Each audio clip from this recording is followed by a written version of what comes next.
Continuando a nossa ministração em que estamos abordando sobre a armadura de Deus, especificamente sobre a primeira peça ali relatada pelo apóstolo Paulo, onde ele fala sobre o cinto da verdade.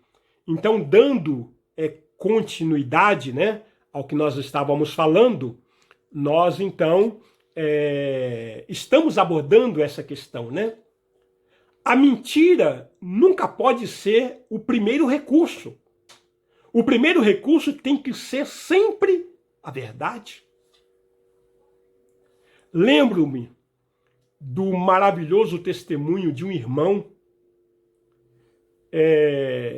Ele agradeceu a Deus e dava graças, mas numa parte do seu testemunho falou sobre uma mentira que lhe salvou a vida.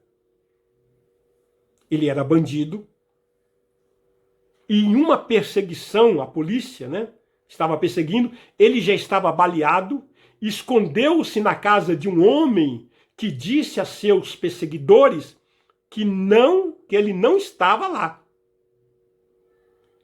Tal e qual Raabe fez com os espias de Israel. Querido, jamais quero ser colocado numa situação destas. Não sei sinceramente o que eu faria. O que você faria? Mentiria ou entregaria ao homem os seus algozes para que ele morresse ali? A Bíblia diz que a misericórdia triunfa sobre o juízo. É necessário ter um discernimento muito apurado na nossa conduta. Tiago, no capítulo 2, versículo 13, porque o juízo é sem misericórdia para com aquele que não usou de misericórdia.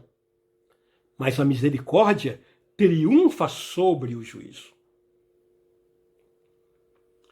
Não quero com isso, queridos, justificar a mentira, explicá-la ou defendê-la. Quero apenas que você tenha consciência de suas responsabilidades.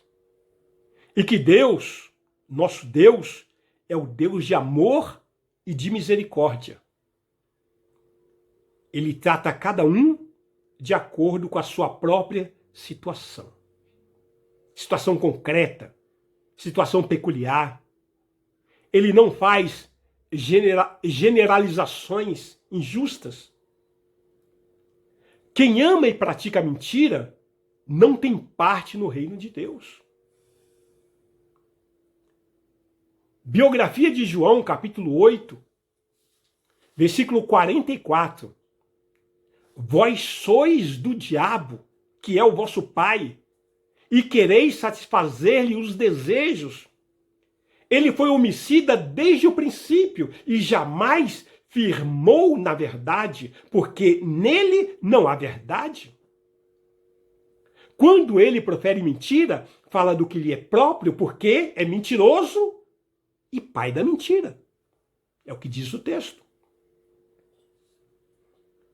No livro da Revelação, o Apocalipse, capítulo 21, versículo 8, quanto, porém, aos covardes, aos incrédulos, aos abomináveis, aos assassinos, aos impuros, aos feiticeiros, aos idólatras e a todos os mentirosos, a parte que lhes cabe será no lago que arde com fogo e enxofre, a saber, a segunda morte. Ainda encontramos nesse mesmo diploma, o Apocalipse, no capítulo 22, versículo 15, está escrito: fora ficam os cães, os feiticeiros, os impuros, os assassinos, os idólatras e todo aquele que ama e pratica a mentira. Queridos, uma coisa é ser obrigado a mentir para salvar uma vida. Talvez a própria vida. Outra coisa é mentir para ganhar alguma coisa, alguma vantagem, ou para não perder uma coisa, não perder uma oportunidade. São coisas diferentes. Lembra-se de Naamã, o leproso, general do exército do rei da Síria? Ele pediu que Deus o perdoasse quando tivesse que se inclinar diante das estátuas que o rei adorava. E Eliseu disse: vá em paz. O profeta não lhe repreendeu, não lhe chamou atenção, mas compreendeu a situação. Segundo o livro de Reis, capítulo 5, versículos 18 e 19, nisso perdoe o Senhor a teu servo, quando o meu senhor entra na casa de Rimom para ali adorar, e ele se encosta na minha mão, e eu também me tenha de encurvar na casa de Rimom, quando assim me prostrar na casa de Rimom, nisto perdoe o Senhor a teu servo. Eliseu lhe disse: vá em paz. Quando Naamã se tinha afastado certa distância. Queridos, a verdade é a rocha onde podemos edificar a nossa vida. Exatamente isso. Quem constrói sua vida sobre a mentira, mais cedo ou mais tarde, vai vê-la ruir e se transformar em escombros. É isso. Cingido com a verdade. Outra peça, a couraça da justiça. No versículo 14, somos encorajados a nos vestir com a couraça da justiça. Uma couraça iria proteger um guerreiro contra um golpe fatal ao coração ou outros órgãos importantes. Essa justiça não é obra de justiça feita pelos homens. Apesar de que elas serem barreiras de proteção quando usadas contra acusações e censuras do inimigo. Ao invés disso, essa é a justiça de Cristo, imputada por Deus e recebida pela fé, a qual guarda os nossos corações contra as acusações de Satanás e protege o nosso interior contra os seus ataques, os seus dardos inflamados. É isso. No tempo em que as batalhas dependiam de homem, ou dos homens, né, do que recursos tecnológicos, equipamentos sofisticados, uma vida podia depender da couraça. Existem muitos tipos de couraças. O que Paulo estava visualizando, provavelmente, eram duas peças metálicas inteiriças, amarradas entre si, uma para proteger as costas e outra para proteger a parte frontal do corpo. Esta ótica Paulo estava tendo. A couraça trata da justiça de Deus. Os ataques diabólicos são diretos em nossa alma, em nosso espírito, em nosso coração. Acusações, medos, traumas, fobias, dúvidas, uma série de outras mazelas. Amados, não temos proteção natural contra essas coisas. O ser humano, ele é medroso, ele é mesquinho, ele é violento por natureza.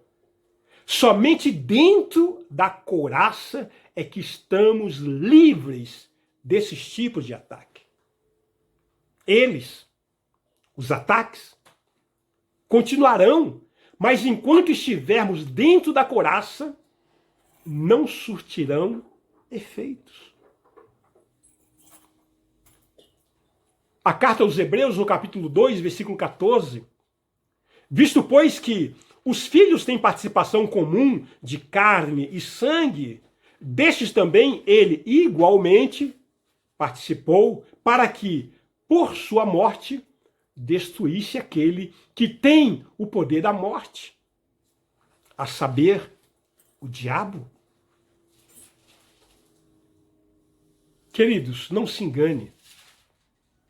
O diabo usa o medo para fazer prisioneiros. Quantas pessoas estão presas no medo? Muitos cristãos estão aprisionados pelo medo. Medo de perder o emprego. Medo de perder os bens que conseguiram durante muitos anos, com muito custo, com muito sacrifício. Medo de perder os filhos. Medo de perder o cônjuge, o marido ou a esposa. Do que aconteceu no passado. Medo do futuro. De que o passado retorne. Medo da morte. Entre muitas outras coisas. O nosso medo, ele é decorrente de dois elementos. A dor e o desconhecido. Temos medo do que pode nos causar dor, entenda isso. E do que nós não conhecemos, também temos medo. Então, quando a couraça da justiça nos reveste, é necessário que deixemos de dar valor às coisas terrenas. Na forma como Jesus disse, para ajuntar tesouros no céu. Mateus capítulo 6, versículos 19 até o versículo 21. Não acumuleis para vós outros tesouros sobre a terra, onde a traça e a ferrugem corrói, e onde ladrões escavam e roubam. Mas ajuntai para vós outros tesouros no céu, onde traça nem ferrugem corrói, e onde ladrões não escavam nem roubam. Aí ele completa dizendo, porque onde está o teu tesouro, aí estará também o teu coração. Ou então, como Paulo, que considerava esta vida e toda a sua glória como esterco.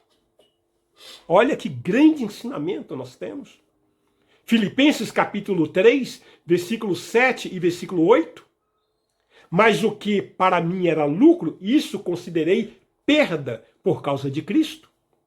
Sim, deveras considero tudo como perda, por causa da sublimidade do conhecimento de Cristo Jesus, meu Senhor, por amor do qual perdi todas as coisas e as considero como refúgio para ganhar a Cristo.